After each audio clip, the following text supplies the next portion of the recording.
talked about his approach to Ukraine, debt, deficit, but obviously the top of everyone's mind. How do you feel about what happened in New York City? And what will be your response? Should you be elected, how would you use the Department of Justice? Here is some of Donald Trump responding to the court case in New York. In your presidency, what they've done to you, you got the verdict that just came through. A lot of Democrats have expressed concern that if you're elected, you're going to want revenge. And some of your supporters have said, well, mutually, we're just talking about the weaponization of the justice system against political opponents.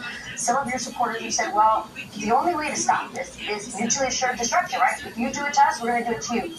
You've said, no, my revenge is going to be success for America. You've just had this verdict. Do you still feel the same? What's your thoughts on that? It's a really tough question in one way, because these are bad people. These people are sick, and they do things that are so destructive. I mean, look what they did from the day I got there. And I don't know, a lot of people said, we have no choice but to elect Trump Republicans, because he's the only one that can withstand this. Don't forget, if it weren't me, they'd be going after somebody else. And I know a lot of the competition, they wouldn't do so well. They wouldn't be doing so well right now. They'd be saying, Mommy, take me home. I want to go home. This is brutal.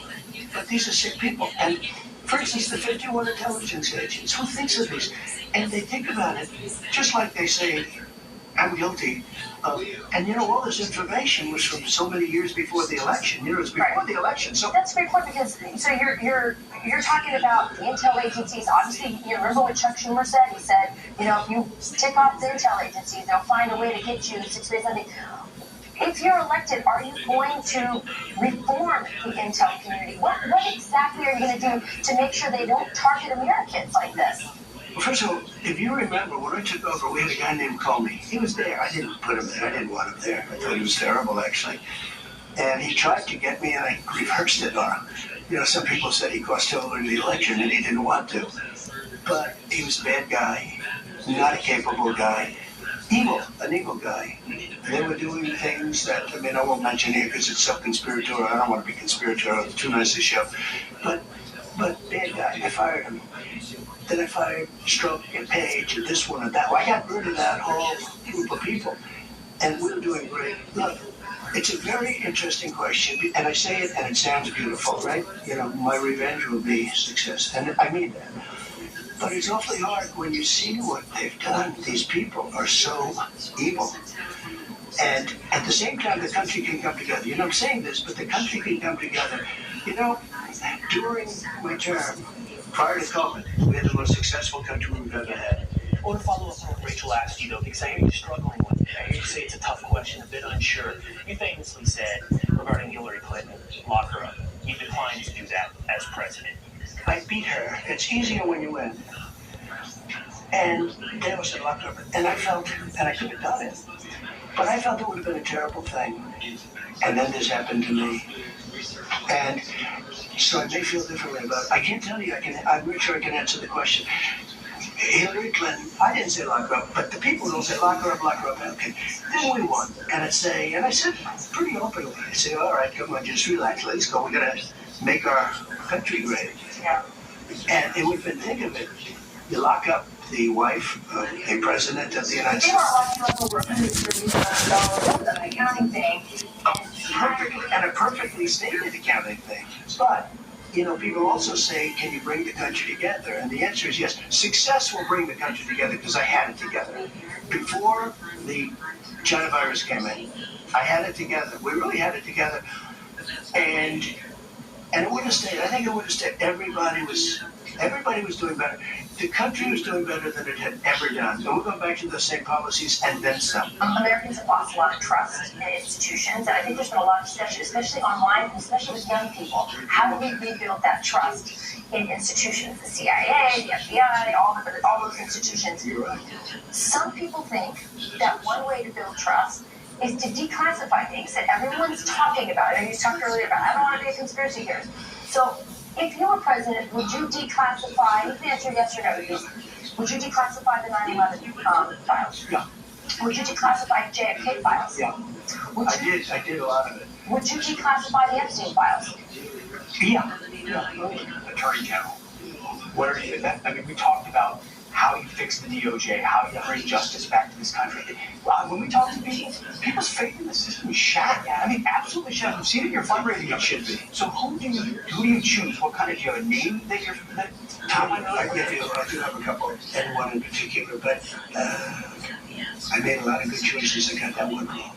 I was very loyal to one because he was the first senator to endorse me.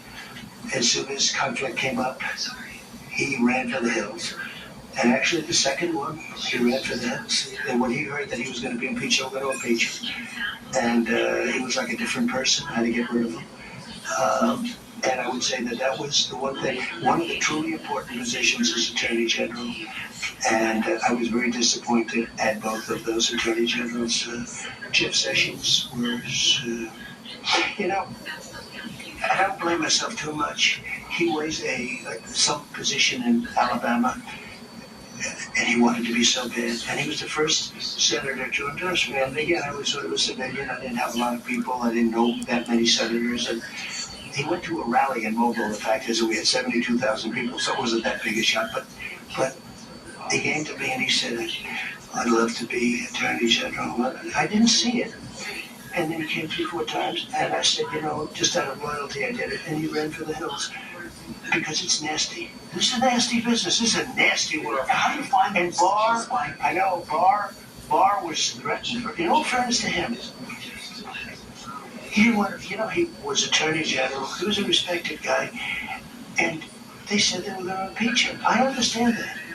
I said, I got impeached twice, and my numbers went up, which is unusual. I said, it's not so bad to be impeached. When are they going to impeach you? He had no idea what they were going to impeach. But he was going to be impeached. They didn't know what.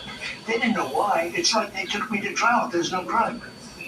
They were trying to devise a crime during the trial. That's how bad it was. But with Barr, and he let me down. He let me down. He let down our country. He endorsed me the other day, as you saw.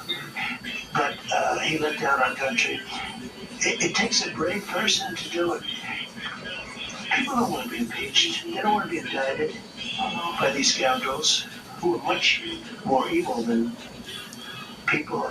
I'm telling you, China and Russia, they're not the big. We have a problem from within that's really bad. So, you understand. The key to really good government, where we had like Lighthizer and some of these people that were really good, it's the person that's at the top. If you get the right person, it's like magic. It's like in real estate, you put a good super in a building, the building runs well. You put a bad one in, it's the same thing, a little bit slightly larger scale. But we had great people. I rebuilt the military. We did things that were amazing. One of the things that the people that watch your show should know, we defeated ISIS quickly. I was told it would take 5 years. I did it in a matter of weeks, right? Fast. And they did it fantastically. And I got to know the real fighting generals. There's not woke in the military. There's woke at the top. They want there to be woke. But these guys aren't meant for woke. Are you going to fire those generals? The woke generals at the top? Keep them talking. Yes, I would get rid of them. But see, now I know them. I didn't know them before. But, I came in. What do I know? I was a New York real estate president. But no, I would fire them. You can't have woke military. And you said it so great. You need people that want to win. They want to win wars. That's what their purpose is, to win wars, not to be woke. But we do have great military. You look at what we did. I was the only one in 78 years or something. I didn't start any wars. I finished wars. I got out of Syria. I took our soldiers home. I would have moved a lot of them out of Germany. I was going to move them out of Germany. Not all of them, but I would have moved 45,000. So that's like, what we do by doing that, we're giving Germany this massive shot in the arm, and then they don't treat us well on trade. But we have a great military, and there's nothing woke about it other than those tough guys. I used to watch Milley sit there in Congress and talk about, he's trying to understand this and that mind. I won't get into it, but certain minds, I say, is this guy crazy? But it's one of those things. I got to know a lot of the generals because of the things we did. And we had some unbelievable wins, as you know. We had some wins with terrorists, the two biggest terrorists in the world ever. I took out. So we had we have some great things planned. It's very important that the people that run the agencies, if you get the good ones, and I think I have great ones slated, But if you get the good ones, it's like magic. And we had mostly good ones. You think more about the bad ones. We had some bad ones too. There's so much in there. I mean, when I'm rewatching it from having been there yesterday, he's just so honest. I think that is his strength. He's just kind of telling you what he thinks. He speaks from the heart.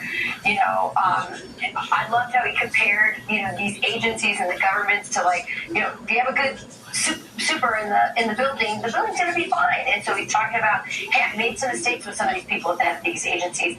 I'm going to, learn from that and pick better people. Again, really fascinating that he was very direct. I asked him if he would, declassify JFK, Epstein, and the 9/11 files. He said yes. Yeah, I mean, it was interesting. A couple of places you heard it there. He said, hey, it's a tough question. What do you do with DOJ? What do I do with an attorney general? Revenge will be, he said, yes, revenge will be my success. I mean that, but it's still difficult. Excuse me, success will be my revenge, but it's difficult. What does that really look like? I don't know. I thought your question about the locker up vis-a-vis and his answer about how, hey, it's one thing to say it, it's another thing to do it, and they did it to me, and that changes the view of how everything works.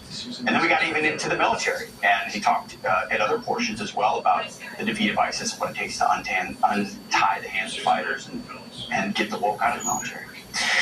Yeah, we're going to be playing different parts of this throughout the morning, and it strikes me. So last night, after the interview, the three of us sat down, had a meal together, and we talked. And to be honest, being honest, I think there was a sense we wish we could get some more specifics on some things, if we're being fair. I was texting with the producers of the Will Cain Show, and they said,